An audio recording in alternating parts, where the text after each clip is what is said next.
ازيكم يا حلوين؟ عاملين ايه؟ اول حاجه نصلي على النبي، اللهم صل وسلم وبارك على سيدنا محمد وعلى اله واصحابه اجمعين. تعالوا بقى اقول لكم عملت ايه من غيركم. امبارح انا شلت البوتاجاز وعملته وراه زي ما انا اتفقت معاكم الفيديو اللي فات. ولا اللي قبل؟ اللي فات. الفيديو اللي فات حماتي جات لي، فما ينفعش يعني بقى قاعد اعمل كركبه وكده والناس عندي، فما ينفعش. فرحت اجلتها، والحمد لله الحمد لله قمت امبارح وعملت الموضوع ده. شلت البوتاجاز وعملت وراه وظبطته، وعملت الفرن اللي ورا ده عملته. وعملت ايه تاني؟ تحت الحوض، وما ادراكم ما تحت الحوض، وخصوصا لو انت حاطه باسكت الزباله.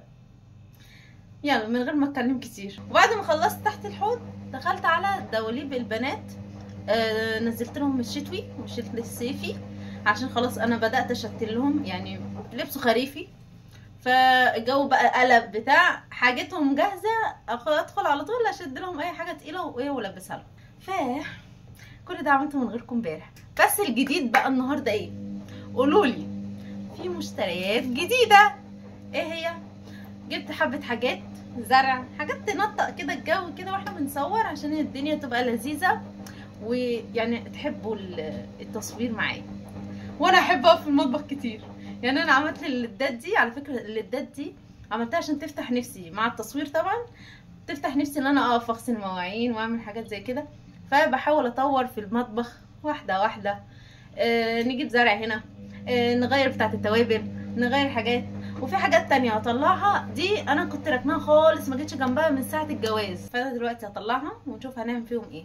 عندي شويه بقوليات وكده ممكن احطهم فيها علب كده، هوريها لكم. وممكن نحط فيها شويه البقوليات، الحاجات اللي هي بتبقى في اكياس دي في الضرفه. فاحنا هنطلع ونعمل كل ده مع بعض، ونشوف مع بعض هنحط الزرع هنا ازاي، ونحط الحاجات دي هنا ازاي. ولسه هجيب حاجات تانية، بس انا استعجلت حابه افرش الحاجه بصراحه. هم حاجات صغيره، بس انا بجيب الحاجات دي حاجه في حاجه، تمام؟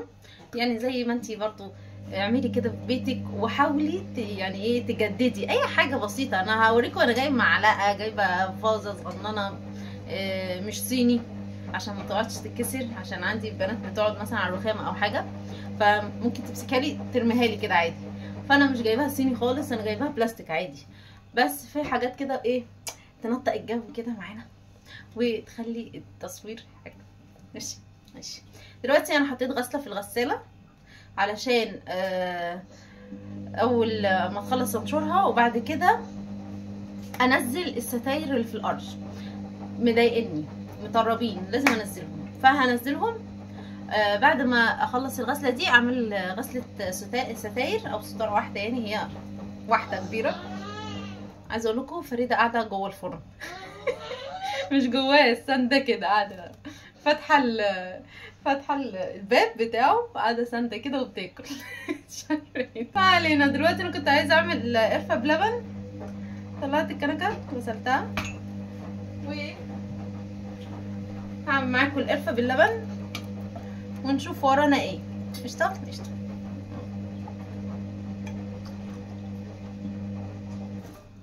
اهم حاجه قولوا لي انتوا من غيري عاملين ايه في الايام اللي احنا مش عارفين احنا حرانين ولا سقعانين ولا في ايه بجد. الواحد كل شويه يفتح المروحه، بعد كده بيقفلها تاني، بعد كده يفتحها تاني. لا قصدي انا سقعت، لا قصدي انا اتحريت. عايزه اقول لكم ديجا تعبت، كانت سخنه، قعدتها يومين من الحضانه ما نزلتهاش غير النهارده.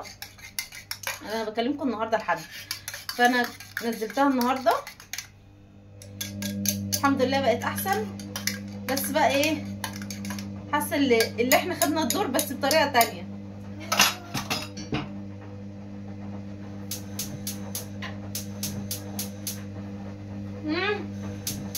ايه معانا بقى بمغص ووجع بطن وحاجات كده، يعني خدنا الدور برضه، بس على حاجه خفيف. بصراحه ديجا كانت تعبانه جدا وسخونيه بقى، ما بتنزلش غير بالدواء. قعدت يومين كل شويه اجسها تلاقيها سخنه، اقعد مديها العلاج كل 8 ساعات. فالحمد لله بقت احسن. وكانت محرضه عليها بقى عامله لها اكل معين، مش عايزه بيض في وقت ما هي تعبانه. يا ستي انت تعبانه، رحت بقى قعدت اقنعها باكل تاني كده. المهم الحمد لله نزلتها النهارده وانا بكلمكم من بعد المغرب، يعني هبدا يوم من بعد المغرب. قلت اريح شويه من اللي حصل امبارح، كان دمار بقى وزق حاجات وطلع فوق حاجات ونزل كده وما هديتش وما قعدتش. دخلت برضو على الدواليب ونزلت لهم الشتوي نزلت لهم الشتوي وطلعت لهم الصيفي كده. فلغايه دلوقتي لو انتي ما عملتيش اشتراك انا هزعل منك جدا بقى بجد. احنا عايزين نوصل ل 500 عشان نفتح لايفات، عايزين نفتح لايف كده ونتكلم مع بعضينا. تعالوا نشوف البتاعه دي. يبقى تعملي لايك وتعملي اشتراك وتعملي كومنتات كتير عشان الفيديو ينتشر بقى، الفيديو ينتشر بقى. بس اهم حاجه كلموني انتوا عاملين ايه النهارده ونزلتوا الشتوي ولا لسه، علشان نعرف كده احنا مواظبين بعض مع بعض كده في الجو ولا ايه.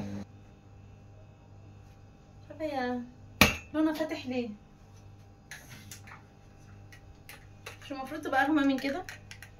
بصوا فاتح قوي، مش ظبطاها ولا الاضاءه ولا ايه.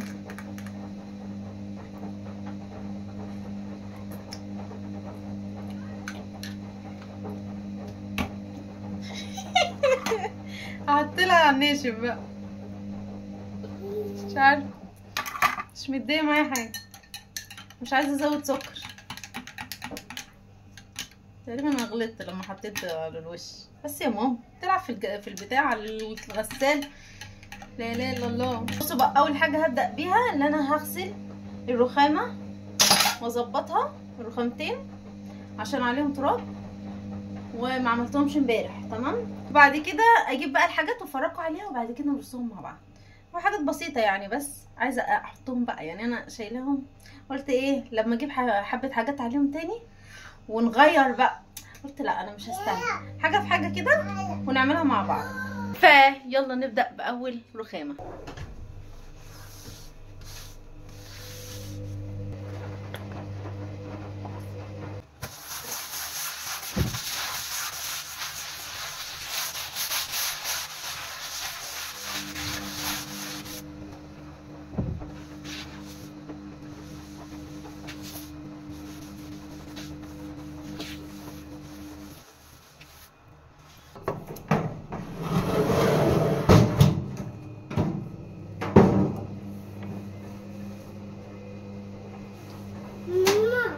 نعم ماشي.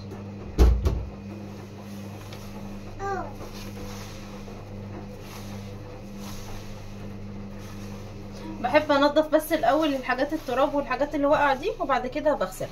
بيو بيو بيو.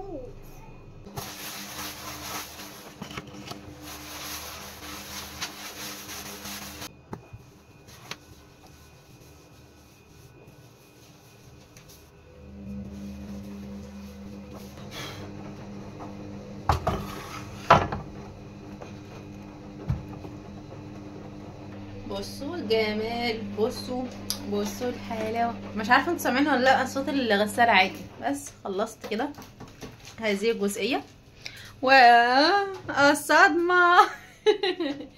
مطرح الفطار وكده هظبطه واجيلكم، مش عشان اشمر بقى واخد راحتي. خلص المواعين دي وهعمل معاكم رخام. شفتوا خلصت خلاص المواعين اهو.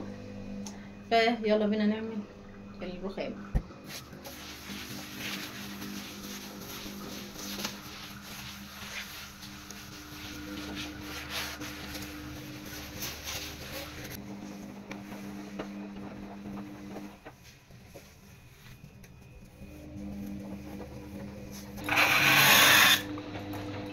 كده خلصنا الرخامه وهجيب بقى المشتريات واوريها لكم. ماشي استنوني ثانيه واحده. بصوا بقى، اولا جبت مساحه عشان الرخامه اعمل كده.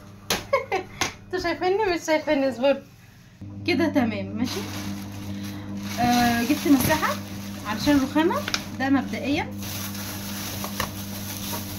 بصوا الجمال، بصوا الحلاوه، بصوا كيوت قوي قوي قوي.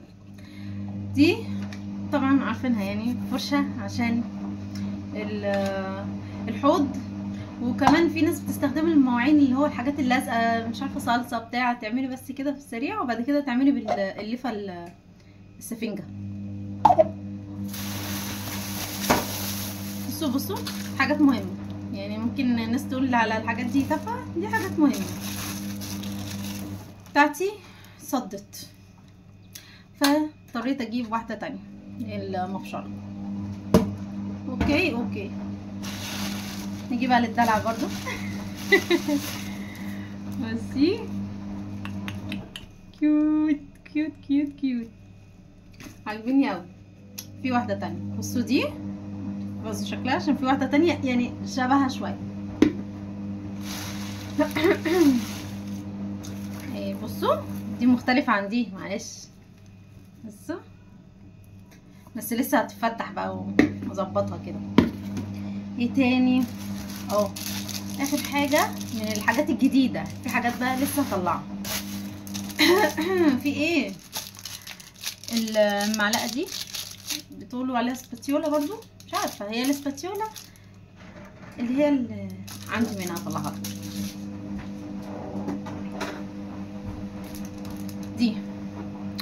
دي بقى برضو بتقولوا عليها سباتيولا، نعرف برضو، يكتبوا لي في التعليقات. بصوا انا عندي زي دي ايدي ورجلي بجد، كل شويه كل ما بدخل المطبخ بجري عليها وامسكها. برضو ايه، هبقى اغسلها واحطها مع اخواتها اهي. تمام. اطلع بقى الحاجات اللي كانت عندي من ساعه الجواز. بصوا بقى، نشيل بس الزرع ده، امشي قوي في التصوير. بس بصوا، سامعيني يا ربي؟ هبدأ استنوا لما اخلص الاستاذه الغساله تخلص وبعدين كده نكمل كلامنا، عشان صوتي مش هيطلع لكم. خلاص الحمد لله الغساله خلصت. استنوا اقفل الموتور وتعالوا بقى اوريكم الحاجات اللي عندي. بصي ركزي معايا. الحاجات دي ملح، اسمه ده ملح، سكر وشاي وقهوه، تمام. فاحنا محدش بيستخدم عندنا القهوه خالص، ما بيشربوش.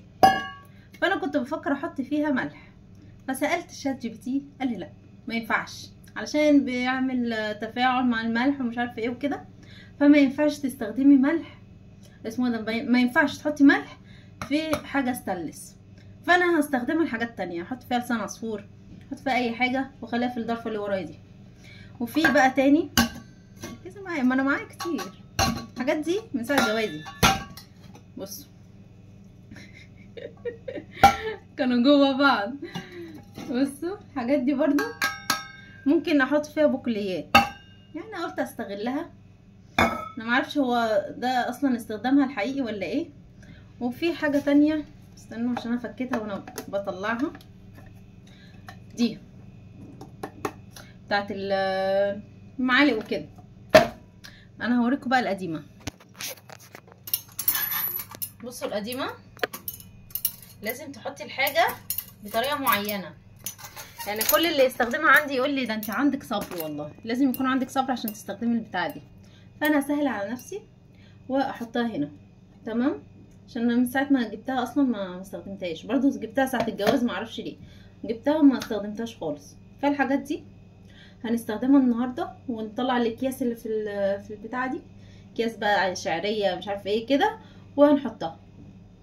بس اول حاجه هغسلهم عشان مطربين، وبعد كده هستخدم الحاجات دي ونرص بقى الحاجات مع بعض. قشطه اغسل واجيلكم. بصوا بقى غسلتها هنشوفهم دلوقتي بمناديل عشان استخدمه بسرعه بقى، ونعمل مع بعض الحاجه ونخلص ننجز بقى ننجز، عشان حابه اشوف الفينش بتاع المطبخ لما نفرش فيه بقى الحاجات ونجدد فيه كده.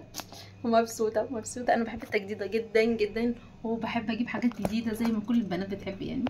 يعني في ناس دماغها تروح ميك اب اكل، لا انا حاجات في البيت عندي عادي، هدوم كده بس.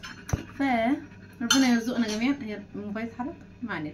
ربنا يرزقنا جميعا ونقعد نجدد كده وندخل الطاقه الايجابيه كده في بيتنا. يلا بينا ننشف. جبت المناديل كلها، بس هخليها في حته ناشفه بس عشان ايه، شايفه؟ خليها هنا علشان الضرفه فتحت. ده منظر يلا انتوا مش غربه بقى خلاص.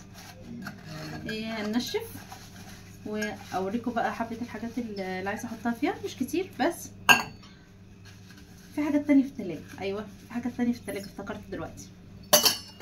في حاجات زي النشا، زي الدقيق برضو، الكاكاو، العدس. الحاجات دي انا كلها هحطها في التلاجة عشان حاجات عندي بتبوظ.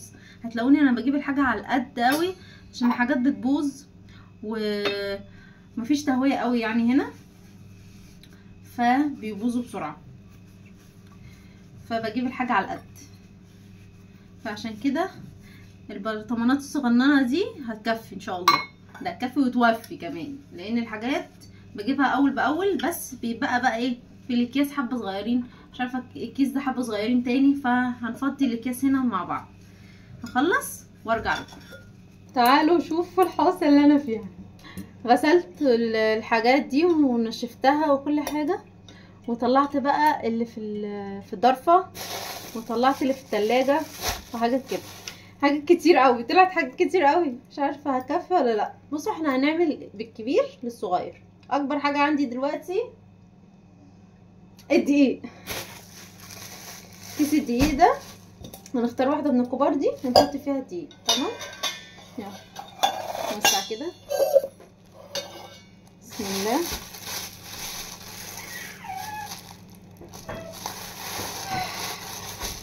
عايزه ايه يا ديجا؟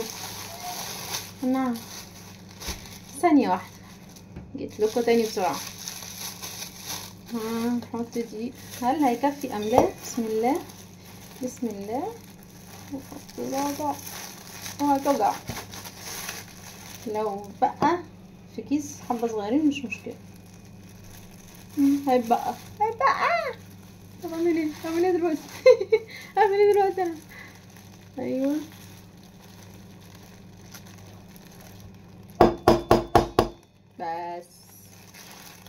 بس كده.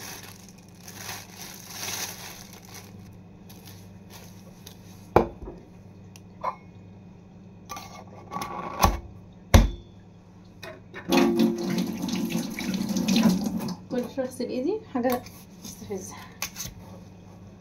بس كده دخله بقى التلاجة عشان الحاجات دي بخاف عليها تفضل بره. تمام، ايه اللي بعده؟ الشعريه. هنخلي الكيس المقفول ده، نحط الاكياس الصغيره ونحط فيها.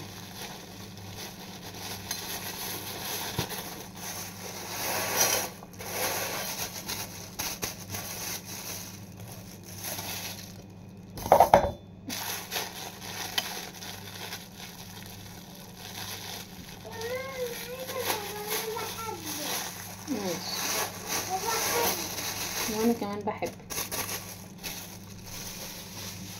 تمام ايه ده انهي واحده؟ لقيته. مكرونه مع الشعريه. تمام خلي بس على جنب كده، وناخد رز البسمتي.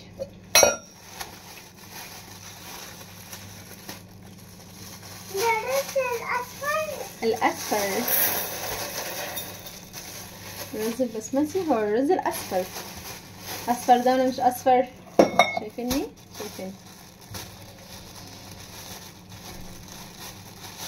احسن حاجه اللي فريده نايمه.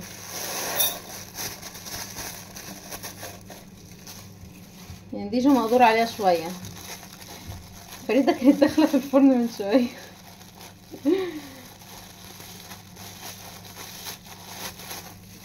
الحمد لله كده تمام كده. ايه تمام. عايزين العدس كتير برضو.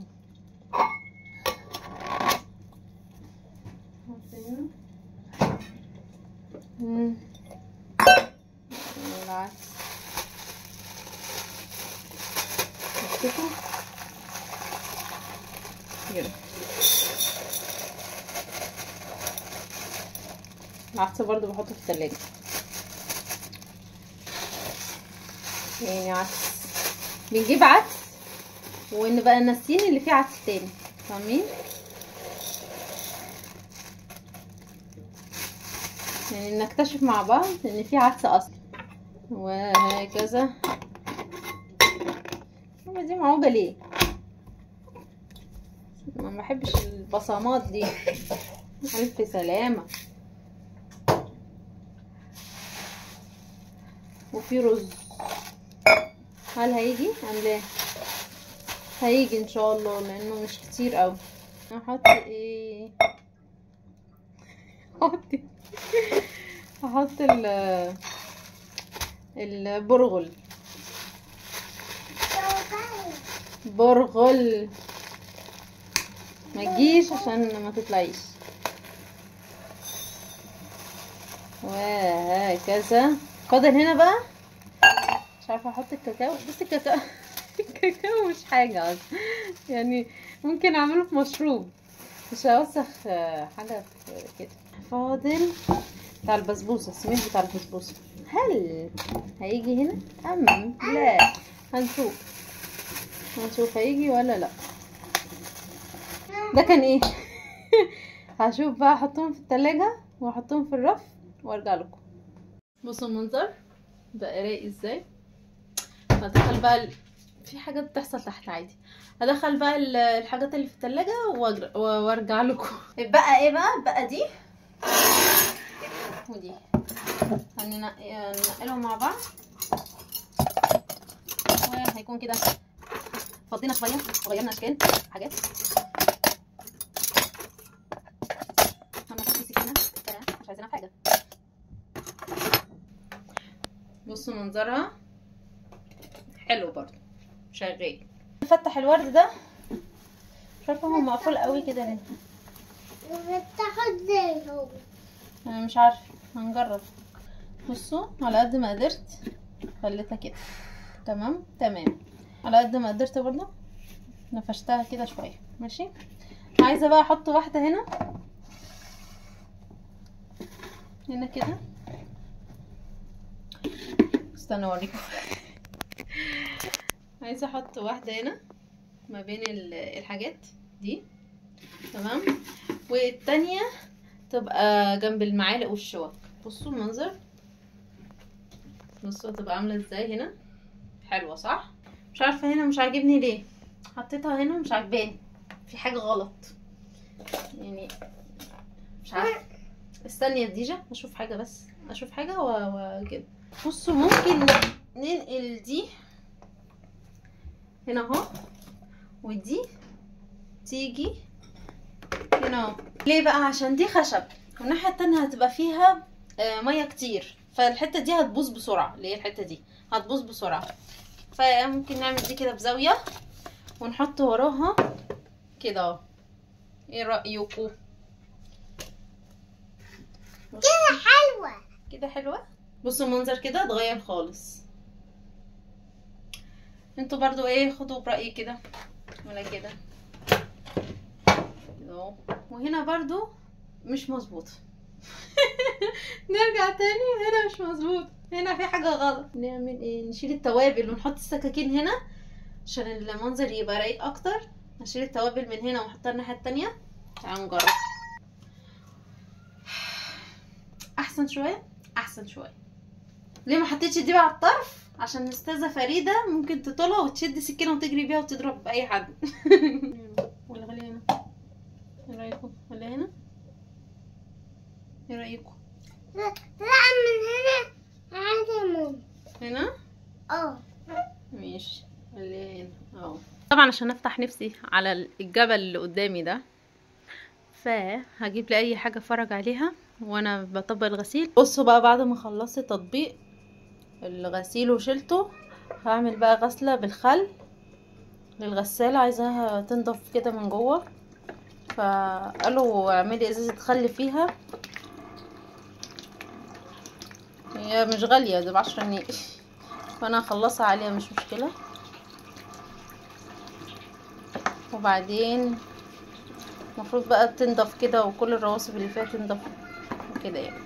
فاتحه على المكرونه، عامله مكرونه بشاميل بتاعت امبارح. بصوا هي غامقه شويه علشان الحاجات دي غسلتها كده وبنضفها، فسبتها بطريقه عشوائيه.